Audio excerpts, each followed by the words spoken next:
Okay. Now, okay. Share desktop. Accept.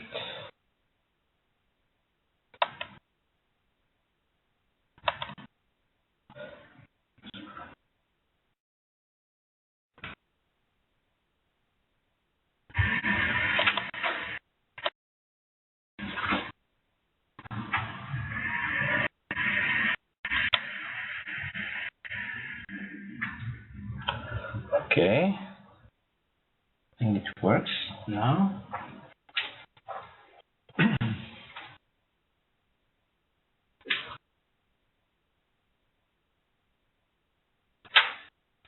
Beautiful. Okay. Good. We are ready. We can start. And hopefully the rest will join us when we wake up. When they wake up. Do we get any sound feedback from the external candidates? No, because sometimes it creates a problem with the audio. Okay. But I will be, I'm logged in also. Okay. So if there are any questions, I will let you know what the questions from the distance learning students are. And yes. Okay. See. I'm not going to look at the screen or anything. I'll stick on the sheets. Would you like me to bring you a pointer? No. This is just really for information. Okay. To try and generate some feedback. Firstly, I've read the program and I apologize if I start repeating myself from what you've heard already. But it's important to understand the background. And this image here is a concept that we developed about 18 months ago, or started to develop about 18 months ago. It's moved on several stages since then, but it provides the answer to a lot of the problems of LNG bunkering and the design of vessels. That one view, to the educated eye, tells you 100 stories. But first of all, right, that's that one. Yeah. A bit about LNG. LNG trade's going to exceed 120 billion this year, and it's growing rapidly. Now, that doesn't really concern us with LNG fueled ships, LNG bunkering, because that's the minuscule part of it. But the whole global LNG trade is absolutely massive, as represented by these figures. And as a result of the ECA regulations which are coming in around the world, because it's not just Europe, it's the States, it's around Singapore, it's Hong Kong now. So it's around the world. It's expanding almost by the day. You must find a solution for satisfying the emission requirements. You can go to low sulfur fuels. There's no getting away from it. But new tonnage, I firmly believe by 2030, virtually all new tonnage will have LNG fueled capability. Unless it is known that it's going to transit, say, from Europe to South America, or somewhere where it's unlikely that they'll have an ECA regulation. But the vast majority of tonnage is going to have LNG as a fuel, because it's so much cheaper. Much cheaper. The problems with LNG as a fuel, of course, is that it's cold, extremely cold. So how do you store it? How do you design for that storage within the ship? It's not just the storage of the ship within the ship for bunkering purposes, because that's comparatively simple. You buy a LNG pack from Wärtsilä or one of the other manufacturers. That's comparatively simple. But let's say you want to design a vessel for doing the bunkering, and you've got to, how do you do that? What are your constraints? What do you need to do? There's a lot of things which you have to consider. Insulation. You want to minimize the boil-off. You want to deliver that product to the receiving vessel in the best possible condition. What happens if you get warm LNG? And warm LNG is minus 155 degrees C. And that's warm. Considered warm. Problem is, whilst that might be acceptable for a Type C containment, some of the ferries that we're talking about now and some of the larger vessels are talking about membrane type containment for bunker tanks. We had a presentation from GTT. Exactly. GTT have brought up some problems, but I can. We discussed the good points. Yeah, I can be certain exactly what their presentation was, but GTT have problems. Here's the morning rescue mission. And you start at 5 o'clock in the morning and don't have a coffee before you set off. So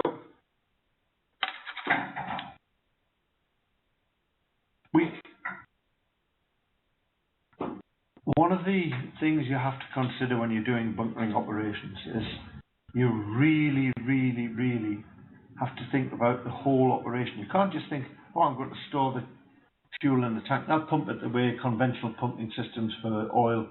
It doesn't work like that. It just does not work like that. Forget about it.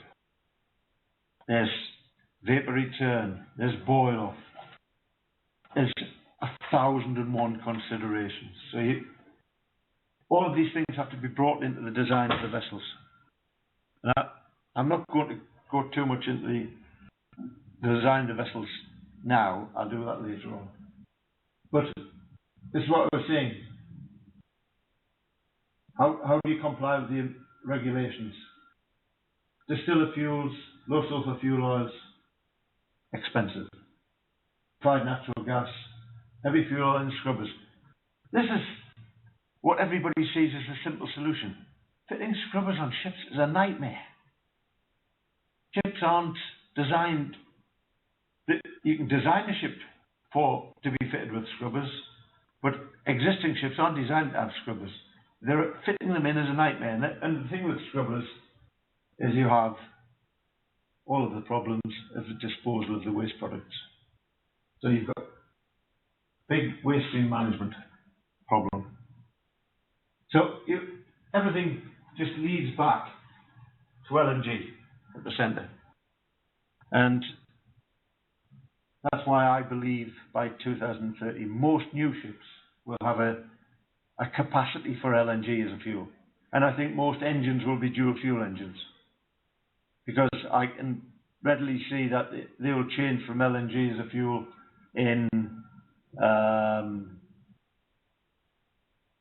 once they clear the ECA, and they'll steam along it using probably low sulfur fuel by then. But it won't be ultra low sulfur fuel. It won't be the 0.1%. It'll probably be 2% sulfur or something like that. It'll be a better variant of the current quite dirty fuel. But certainly they will have a degree of LNG. And if the cost price differential stays the same, because there's no getting away from it, oil won't stay at $50 a barrel, $60 a barrel as it is today.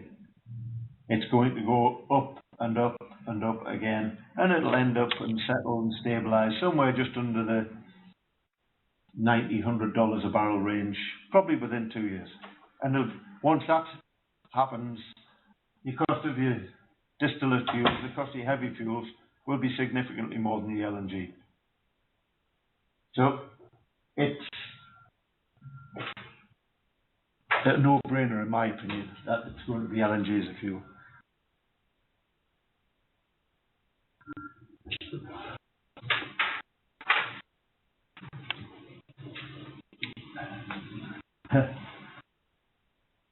Regulatory codes, oh dear me. Or that they would all get in a room together and talk. But they all seem to have a different set of requirements. Can they hear me okay, by the way, on the yes, external? Yeah.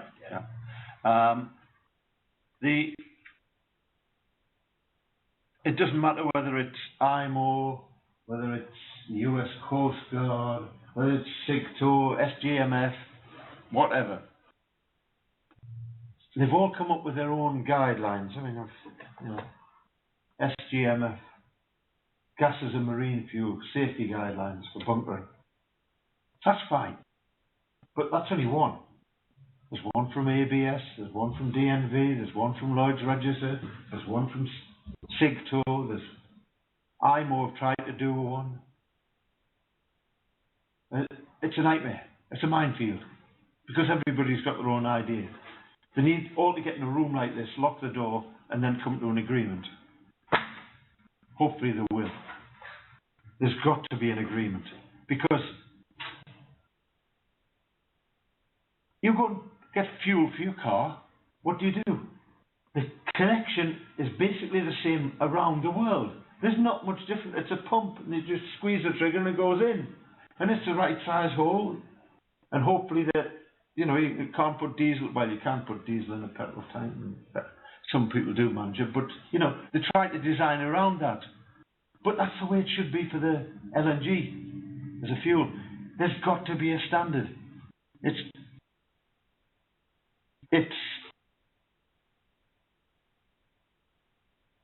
It needs a talking shop and an agreement, and it needs to be done as quickly as possible. We can't have Shell going one route,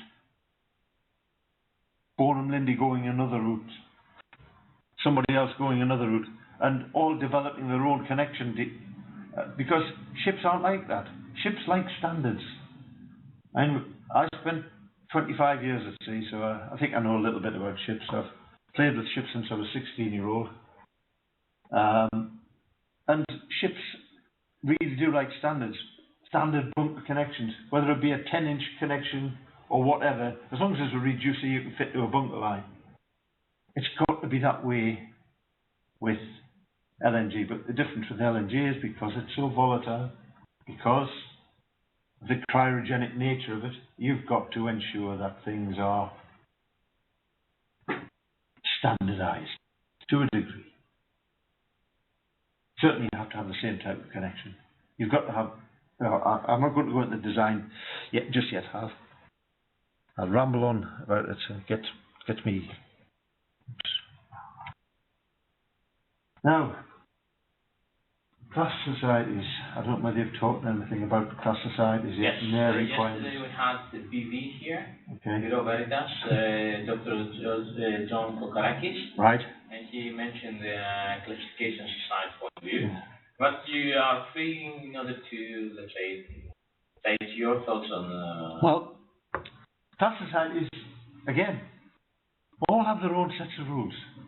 I've got every classification society set of rules as applicable. This is not only for the LNG, for everything. For everything. Other than the common structural rules. But just for LNG, if you were to put them all on the table, and if you had the wherewithal to read them, you could keep awake for long enough.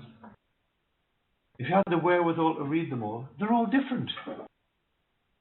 So you design for BV, you design for Lloyd, you design for DNV, they've all got their own ideas. It's another bunch that have to get together and agree what they actually want. It's an absolute minefield. And this is not to put you off from designing ships, it's just to give you an insight onto what you have to consider and ensure that you comply with. Because it's no good saying, oh, I've already done it for DNV, it'll be fine for Lloyd's. Lloyd's will turn around and say, no, it isn't. We don't do it that way. We want to do it this way. Because we're also insular. We need, on LNG, bunkering, LNG as a fuel, we need a meeting of minds so everybody agrees that there's one way and one way only to do it. It'll happen, because it has to happen. But it's a nightmare. But again, the rules aren't clear. So most of the class societies have a set of guidelines out, and then you have to work to these guidelines and do a risk-based analysis. You have to go through hazard, you have to go through HAZOP, you have to go through a second hazard, then you have to go through a second HAZOP, and hopefully by the time you've done 2 hazards and 2 HAZOPs, all the problems have been identified and you've designed a way around them. But you have to go through them. And hazards, well, the first one we did for the vessel I showed you initially, it was a 3-day hazard in Lloyd's in London, and there were 50 people around the table, all experts in their own field. And let's say at the end of the show, and it was part BV, part Lloyd's, BV were the moderators, Lloyd's, because they were going to be the classic society for the vessel, had their input. And at the end of the day, we almost had a meeting of minds. We had an understanding of how to proceed to the next phase and the design phase. But now we're at the point where we've got to go back and do the first of the HAZOPs, because we understand the operation now properly. Once we've done that HAZOP, that will inevitably have an effect on what we decided on the hazard and cause us to change our mind. So we'll have to have a second hazard, and then we'll have to do a second HAZOP to ensure that when we've interpreted what they said in the first HAZOP. So it's an iteration process. It's very, very labour intensive and knowledge intensive. You can't afford to believe that you, as a single person, know it all. I've got a team of 10 naval architects and marine engineers working with me. I've got an owner who literally lives upstairs from me, who has as much knowledge as I do about gas ships and things like that. He's constantly feeding information. His shipping company as a whole is constantly feeding information. We've got the gas process system people constantly feeding it, and because of this whole brand new technology, because it is brand new, it hasn't been done before. You know, people say Viking Grace, oh, they're bunkering that. Yeah, how are they bunkering it? They've got a little coastal tanker that is managing to squirt in about 50 cubes an hour into a comparatively small tanks. I think they're 250 cubic meter tanks, which never get empty, so the gas is almost always reasonably cold, and it's an easy operation. Once you go into a container ship, you've got a triple E class. There's an inquiry out at the moment for a triple E class with LNG as a fuel. 30,000 cubic meters bunker capacity of LNG. Membrane. That will be a membrane tank. Well, there's no getting away from it. There'll be a membrane tank. GTT will be rubbing their hands together. But that's the easy part. The membrane tank in the ship is the easy part. How do you bunker it? At present times, there's only one way you can bunker that, and that's to go alongside an LNG storage facility and bunker it from a storage facility, because that's the only way it can be done. That's not good for a triple E class ship. They can't go and wait for a berth on it. You know, any container ship's not going to hang around for 2 days until there's a spare slot on the LNG berth, and then the facility's not got to think, oh, I've got to put 30,000 cubic meters back into that. They're just not going to do it. So you've got to think of the technology. So the bunker vessel has to be designed so it can not only deliver in sufficient quantity to the EEE, it's got to be able to receive back all of the vapour return and process that safely, because you can't burn it. What's the point in burning it? You know, you're changing to LNG as a fuel to try and reduce emissions. You don't want to burn all that vapour return back up the mast, which some people suggest is the only answer.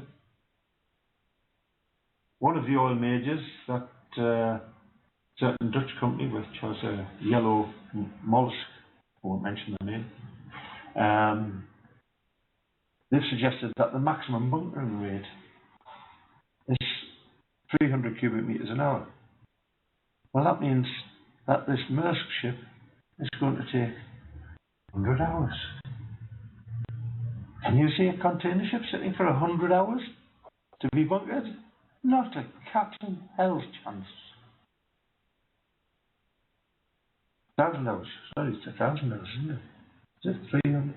30,000? I think it's 100. 100 Because hours. it's 100, yeah, 100. Yeah, 100, yeah. I'm mental But arrested. 100 hours is 5 days, is 6. 5-6 days by the time you cool down and everything. Yeah. Container ships don't hang around that long. So, one of the things we've done with our ship is we've designed it to bunker. Our current declared maximum rate is 1,000 cubic metres an hour. I'm sorry, which vessel only only guaranteed 100? Shell. And which vessel is your transport line from? No, from a ship. They're building a new ship in Korea at the moment. Brand new ship, state of the art, so they say. It can deliver 300 cubic metres an hour. I'm sorry, do you know the line size? The line size? Yes. Yes, I know the line size. I can give you the full specification of the ship. I'm not supposed to, but I know it. I'm sorry, I don't understand why. Because the classification society requires no higher than 10 meters per second for LNG bunkering. But if we realize the capacity of the diameter, it's not. This is the problem that you get when you don't understand the problem. Traditionally, when you had high bunkering rates, you increased to a 10-inch or 12-inch fuel pipe, and you just pumped it faster with a bigger pump. That was the traditional way. Yeah. LNG is a problem. LNG is cryogenic. Yeah. LNG, as soon as you put it into a tank, flashes off, and you get huge volumes of vapor. No. You think about LNG carriers. There is a huge, big size. Yeah. So that's why. But what do they do with the vapor? Vapor return line. Yeah, but there's no vapor return line on a bunker vessel unless it's designed for it. Yeah. Bunker vessel. They haven't got the capability of an LNG storage facility, an LNG plus. This vapor return is the only acceptable 300 cubic meters per hour. Shell thinks so. Yes. Okay. Shell thinks so. Thank you. But we know we can do 1,000 cubic meters an hour. Yes. And the developments are going on at the moment, and we'll probably double that within 2 years. So if you can bunker a EEE from a bunker vessel at 1,000, 2,000 cubic meters an hour, it's going to make a big difference. And that's what it's all about. You really need to understand the vapor return equation. Vapor return is the biggest single constraint on high-speed bunkering of LNG. Very easy if you have a shore facility and you can pump it back, all the vapor back ashore. They've got hundreds of compressors, they can take care of it. You don't have that on a bunker vessel. Couldn't afford it. It would put the cost of the vessel up too much, and it would put the cost of the LNG correspondingly up too much. So you have to be a little bit inventive. So this design implications, geometry and structural arrangements of the vessel can physically encompass the necessary equipment and safety elements associated with tank location, and that the hazardous areas can be accommodated in compliance with the gas fuel ship guides. Well, yeah, that's a gas fuel ship. A gas fuel ship, the installation on a ship using gas as a fuel is comparatively simple, because almost all of them, apart from the very large ones which will take the membrane tanks, almost all of them will be Type C, LNG pack type containment. Type C tanks, the cold box, and they'll vaporise and then dump the engines. It'll be a comparatively simple installation. But you have to think about the structural reinforcement for the LNG tanks, storage tank range, all of this sort of stuff. But that really is all quite simple stuff. The bunker vessel is a different thing. It doesn't go into the IGF code. So not in the IGF code, the IGC code. The IGC code is the gas carrier code. IGC code calls for an awful lot more than the IGF code. You have to have all additional safety measures, you have to have additional firefighting measures. There's a multitude of other things to consider. So gas fuel ships, convert the ship to gas fuel is the easy option of the whole cycle of how you use LNG as a fuel. It really is the easy option. That's the simple part. I could set my team together on any ship that they give me, and within a month we'd have a full conversion specification and design complete. Whole thing. It's taking us best part of 18 months, could probably be 2 years by the time we're finished, to develop the bunker vessel to the stage that it is, because we've had to consider all of these things that have come out, all of the requirements of the IGF code, plus all of the requirements of the IGC code, plus all of the requirements of class, because it hasn't been done before, and then all of the requirements from hazard. So it's a much, much more in-depth, iterative process to get that bunker vessel. And it's only as a result of this hazard that we had, when was it? The early part of 2014, February 2014.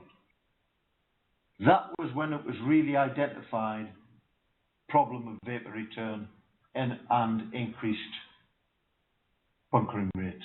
Because it was recognised then that if you wanted to bunker the larger ships and at 1,000 cubic metres an hour, you've got a lot of vapour to consider.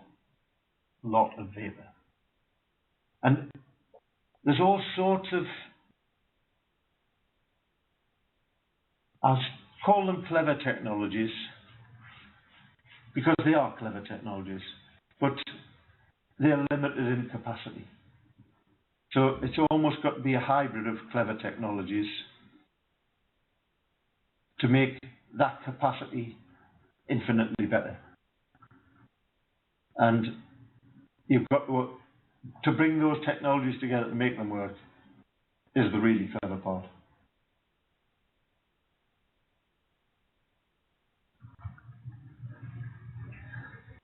I think I've already said enough about this. You've probably heard it already this week. Why is it attractive? Emissions. Natural gas is cheaper than oil, we know that. Price differential between the two.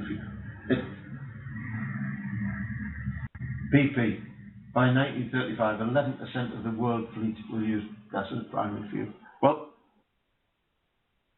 I don't disagree with them, but I think it'll be actually higher than that. And certainly new tonnage will be much higher. New tonnage, I believe the figure will be at least 75% of new tonnage will have the capability of using gas as a fuel by 2030. And engine manufacturers will be selling dual fuel engines as a standard. And as they start selling them, they'll improve even more.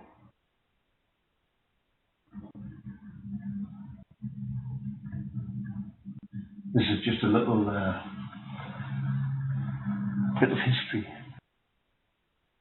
Back in 1800 or thereabouts, most shipping was sail. The first step to go from sail to coal was dual fuel, funnily enough. HMS Gannet was a combined steamship and sailing ship.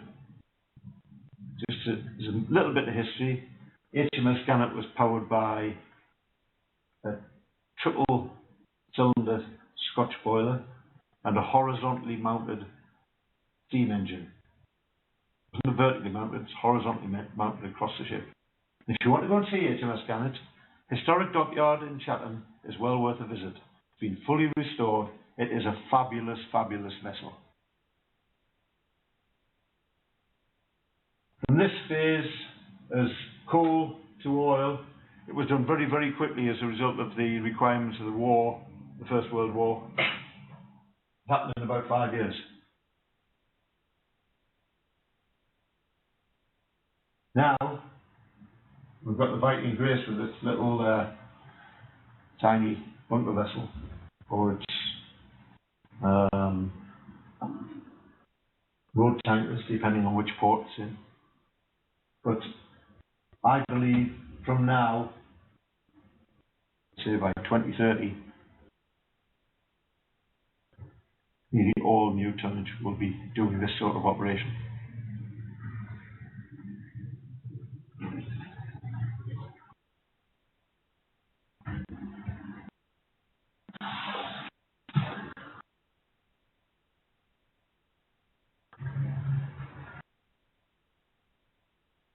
Where does the LNG come from? Well, I think that's just a start, to be perfectly honest.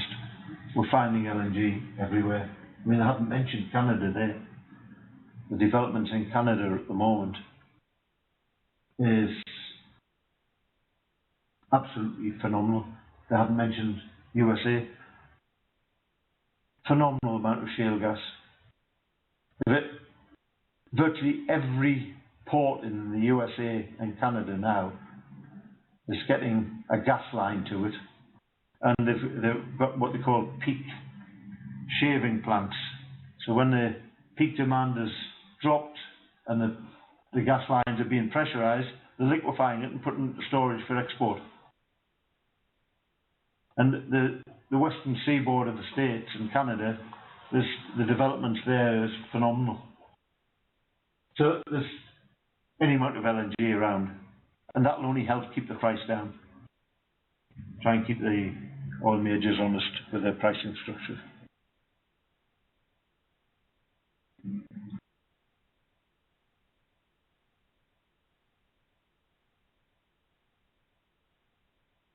How is LNG transported and stored? Well, you know, have you read the IGC code? Have you read the IGF code? If you haven't, that's a start for 10. You need to read it and understand it.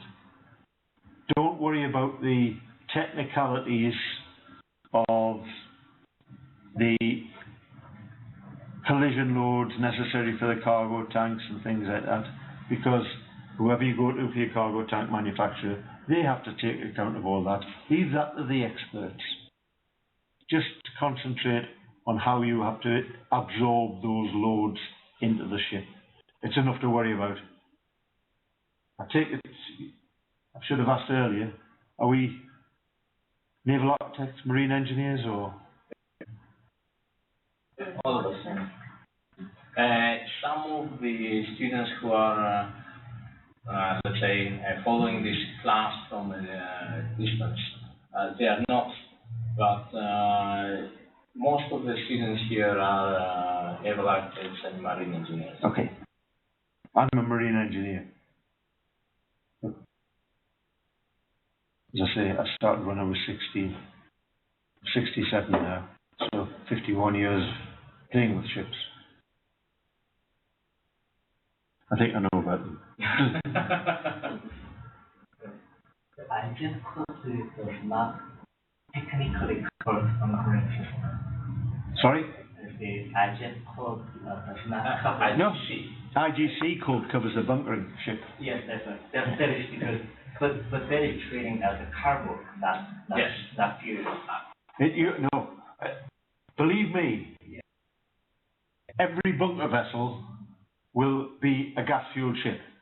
Yes. Because there is always surplus vapor. So what do you do with the surplus vapor? You find a way of using it. So you use it as fuel for the engines. So it's a gas-fueled ship. But it doesn't matter that it's a gas-fueled ship. It has to comply with the IGC code, which is more onerous and has higher requirements than the IGF code. But you have to understand both. When you're designing the bunker vessel, which is the difficult one, you have to consider both codes. You have to consider the requirements of both codes. And if you don't do that, you'll only end up in trouble. So,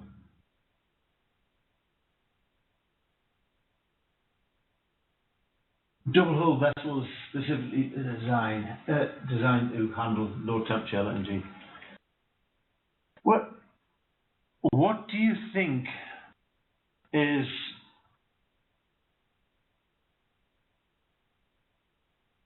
the single most difficult problem with LNG as a fuel, or storing LNG? No, cryogenic. Storing cryogenic liquid is the biggest single problem. You can't expect to use Lloyd's grade A steel. But the safety is proven over the decades using operating the LNG carriers. Yeah, but they don't. The LNG carriers are totally different. They're membrane ships. Yeah. A membrane ship has a 1.5 millimeter thick stainless steel, water or liquid tight skin. The rest is insulation blocks, wood to give it the strength. You can't do that with a bunker vessel. You can't do that because you have to. A membrane ship can't. Its maximum working pressure of the tanks is 0.75 bar. So you can't take a vapor return. One of the ways of handling vapor return is you allow your cargo tank pressure to increase to a degree, or you compress it into the cargo tanks. Have a small compressor to draw that vapor back and compress it into the cargo tanks. You can't do that with a membrane ship. So you can't use membrane tanks for bunker vessels. It's almost got to be Type C. There's a possibility it could be a prismatic tank, but again, you're still limited by pressure. It's almost guaranteed it's going to be a Type C, whether it be a simple cylindrical vessel, whether it be a bilobe vessel, or whether it be a trilobe vessel. It's almost guaranteed it's going to be a Type C containment. Guaranteed. But once you go into Type C containment, you're talking about heavy weights to support. How do you support the heavy weight of those tanks? How do you transmit those loads into the ship? How do you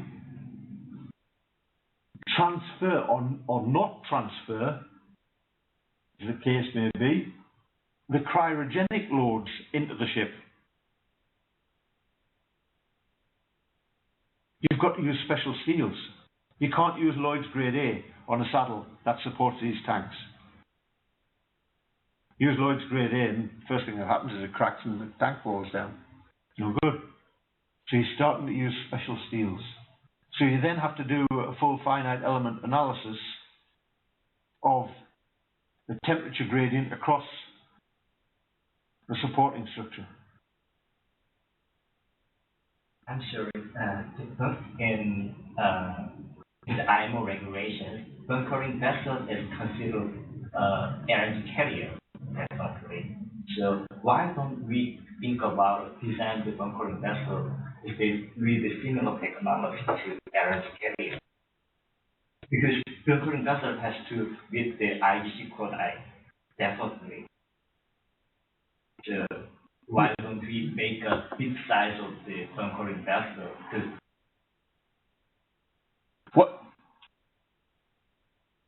Why would you want a bunker vessel of 100,000 cubic meters? Not that big, but we can reduce the number of the cargo. Yeah. But as I said before, if you're talking about a typical LNG ship carrier, Yeah. it's a membrane system. It might be a MoS system if it's an older vessel. Yes. But the vast majority of them are membrane systems. Yeah. Membrane systems can't accommodate pressure.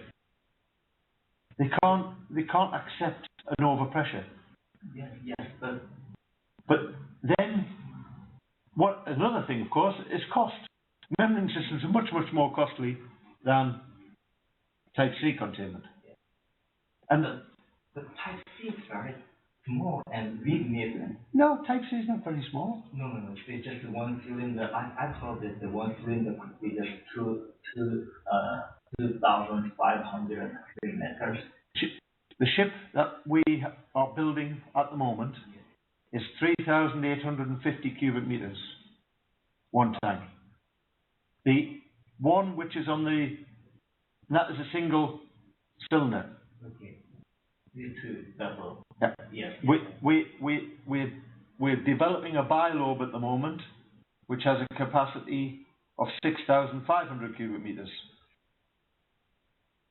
And we're developing a trilobe, which has a capacity of 9,600 cubic meters. So they're not small tanks. It's just understanding the technology. It's stretching the technology to bounds that it hasn't been before. And you have to go with a proper gas process company. That's why I say, don't consider yourself as experts with gas process, because it's a magic. It's white man's magic, black man's magic, whichever way you want. It's witchcraft. I thought I knew a lot about gas. I've sailed on gas ships for more than 10 years. I thought I knew a lot about gas. These guys have forgotten more than I've ever known. There's one young guy who works for a well-known gas company in Edinburgh.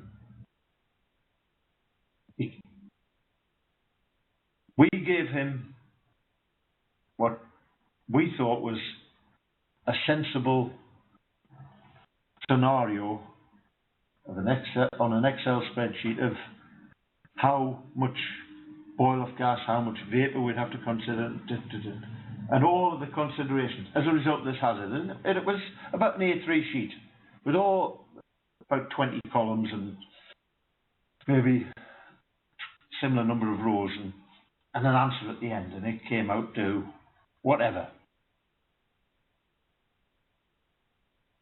Nick said, "Oh, that's good. This is trying to take it away and then apply some real figures to it." So it's too powerful for Excel now. And last time I printed out this model, and it is a model of the whole process. Last time I printed it out, it was on extended A0. It was 1.5 times the length of a standard A0. Same. And the print was 8 point. So you can imagine the mass of information in there. But the answer at the end, you can be confident, is what is really happening. It's not too far away from what we had from our bit of A3 as an engineered, educated guess. But he's modelled the whole process right the way through, stage by stage by stage. We've got an answer at the bottom end, which is why we are confident we can do the 1,000 cubic meters, because the whole process is modelled right the way through.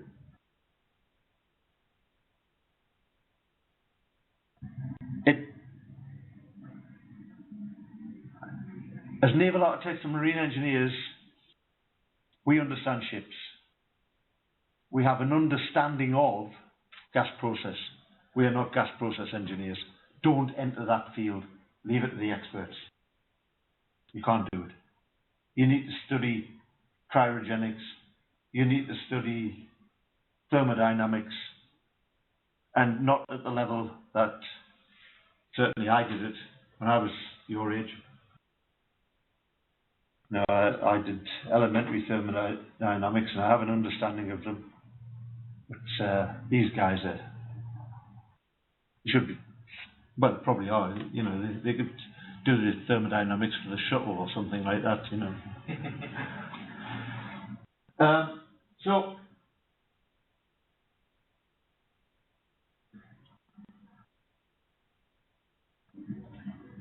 LNG.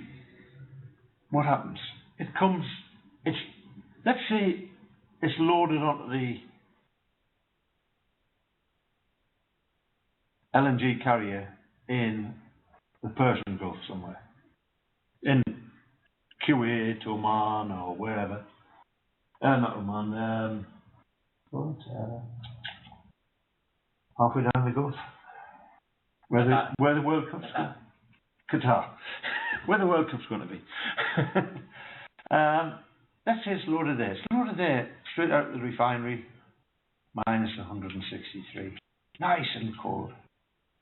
It's got what? 35-day voyage to Europe. What happened? By the time it's got to Europe, it's probably minus 160, minus 161, if the vessel's got some degree of reliquefaction on it. It then goes into a short terminal at Gate, or somewhere like that in Rotterdam. What happens in Gate? Oh, well, first thing is, it goes down a pipeline that's nice and warm. So it gets at the tank, it's minus 158. Have you ever looked at the pressure curve of LNG? It's a perfect parabola. And the pressure is exponential very, very quickly. Very, very quickly. So you have to try and keep it down. Minus 155 is too warm. You've got to do something about it. You've got to have a means of sorting that out. Several technologies about. Air Liquide have quite a nice reliquefier. Not cheap, but it works. You see some people saying, oh, well, we've got Stirling cycle compressors. Well, that's fine. Stirling cycle compressors do work, but the capacity of them is minimal. You've got all sorts of clever technologies that can assist with the vapor return, that can assist with cooling down, but unfortunately, not all of them are suitable. Not all of them are suitable. And it's the application of the technologies that are available which enable you to really treat that vapor return. Keeping tanks at low temperature is a big concern. The Air Liquide system basically takes a liquid and subcools a liquid. It's You draw the liquid out of the tank, you put it through this air liquid reliquefier, they call it. It's not a reliquefier as such. It cools a parcel of liquid, and then you re-inject this cold liquid back into the tank. You're not taking off vapor. You're not reducing pressure. You're trying to subcool the liquid, but it's not very efficient. I'm trying to remember what the figure is for the maximum figure.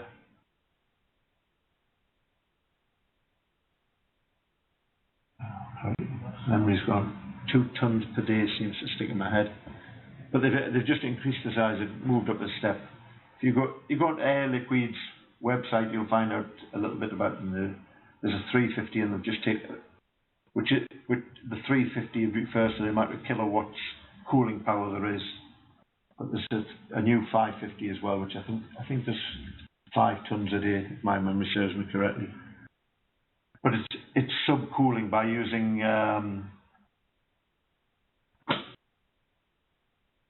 liquid nitrogen as a refrigerant. So you've got liquid nitrogen. It's a sealed container, and it's a liquid nitrogen refrigerant cycle, which subcools the LNG. But you have to be very careful, because if you go too cold with the LNG, you can actually freeze it. LNG freezes. It freezes at, I think it's 172 degrees, minus 172. Actually freezes, goes solid. So you can't subcool it too far. Subcool it too far, you've got a problem. You've got a problem with LNG. So you've got to bear all this in mind. How are you going to handle your process gas return?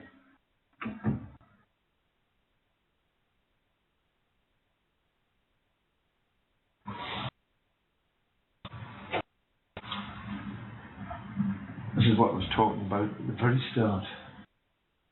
SGMF and standardization. International standards are adopted to promote safety and conformity in energy sector. That connection there is what was proposed on a vessel that I'll not mention the name of, and I'll not mention the company, but that was the proposed connection for an LNG bunkering operation. Everything bolted, hard connected, no breakaway. What the heck do you do if you have an incident? Do you run along, you've got a gas leak or liquid leak, even worse, you run along and Wellington boots and all this liquid that's running around the deck and try and take off 10 bolts, 12 bolts. Can't do it. You've got to have dry breakaway.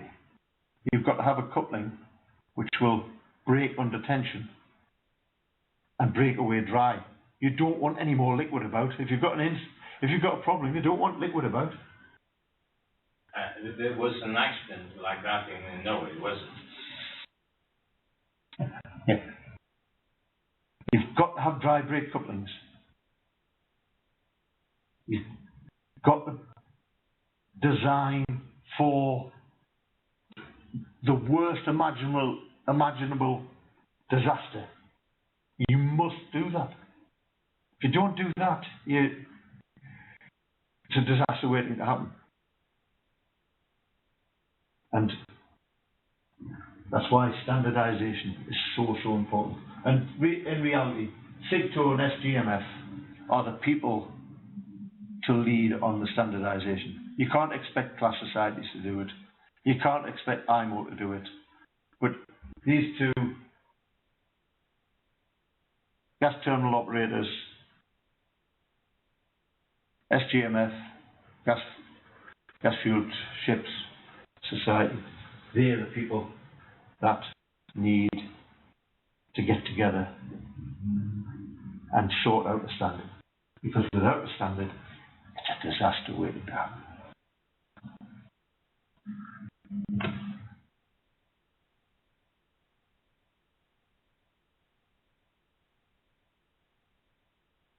What time do you normally have a break? 1.5 hours, yeah, so about now, we can stop. Okay. I'm just going to say a very, very quick bit here because it is the right place to stop. That is the vessel that is being developed and will be, well, we're about to go to yards. We've got 2 yards selected for building it, and the first contract will be placed with the yard within the next 2 or 3 weeks.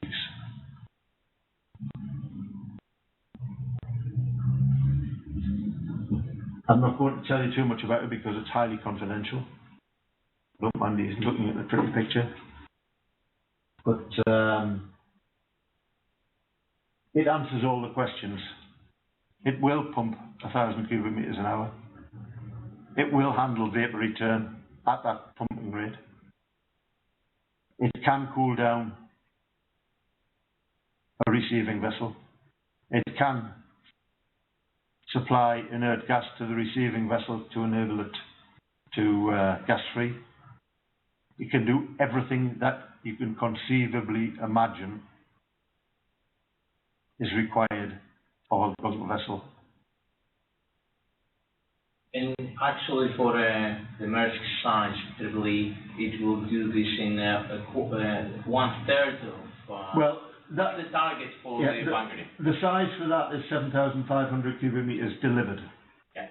There's another variant of it which is 13,000 cubic meters delivered. There's another variant of it which is 30,000 cubic meters delivered. So it depends. You know, once they start building these AAA container ships with the LNG as a fuel, you're going to have to build a bulk vessel to suit it. So there will be a 30,000 cubic meter version. And one of the little bit of history about it, we started developing this vessel actually for the EEC, or an EEC funded project, to take gas up the Danube from the Black Sea. One of the problems with the Danube, as you may or may not know, is that it has certain draft limitations, and they wanted us to go up as far as was humanly possible with as much gas as was humanly possible. But the Danube being the Danube and where it comes from in the Alps, it carries an awful lot of silt down. So the sandbanks in the river, it's a bit like the Yangtze in China. Sandbanks in the river are mobile, to say the least. So your draft limitation is a big, big problem. So we actually designed this ship specifically, initially, to carry 6,000 cubic meters of gas at less than 5 meters draft. It now does 7,500 cubic meters at 5 meters draft, because we've refined things and improved things slightly. But a minimum draft with 50% cargo is only 4 meters. So you can carry 3,800 cubic meters, 4 meters draft. So it's quite interesting in that respect. What could be the pumping capacity of it? The pumping capacity, 1,000 cubic meters per hour. So it covers the what you consider the vapor return as well. Yeah. I'm just sorry, one more question. You talk about the dry brake coupling, right? But I think the coupling is not developed for big size of the pipe. The largest dry brake coupling that has been developed, which is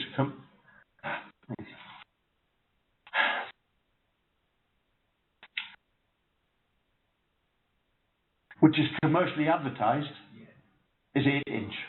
8-inch, 200 millimeters. But for big vessels, the diameter should go bigger. The largest LNG bunkering pipe that you will see, for other reasons which we'll go into later, the largest LNG bunkering pipe that you will see will be, in my opinion, 250 millimeters, 10 inch. And yes. That would be the absolute maximum.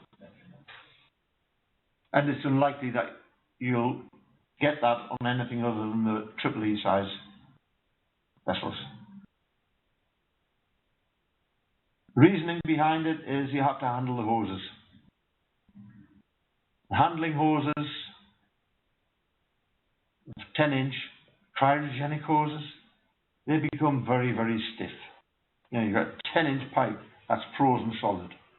It's very, very stiff. There's lots to do about hose handling systems and everything. It's not a straightforward operation. And this is all part and parcel of what takes time to develop. Really does take time to develop.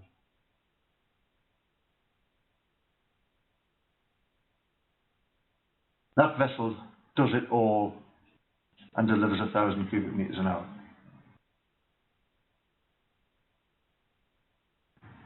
And I think I need to drink the rest of my coffee, so I think if we have how long do we normally have? 15 minutes? So half an hour. Half an hour? Oh, yeah. Even better.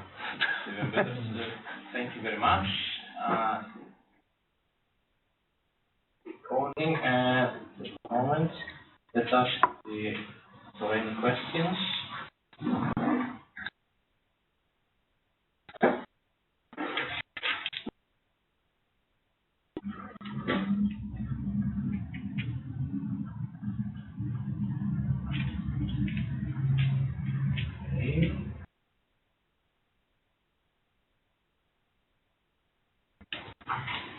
Excellent. So I don't think we have any questions.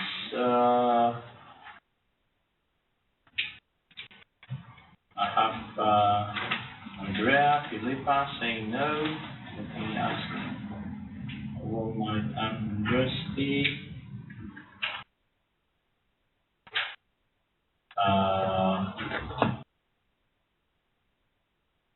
Donna Liguria. Stefano.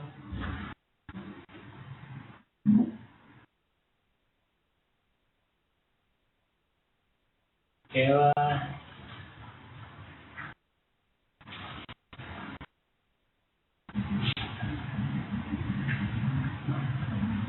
The rest is new.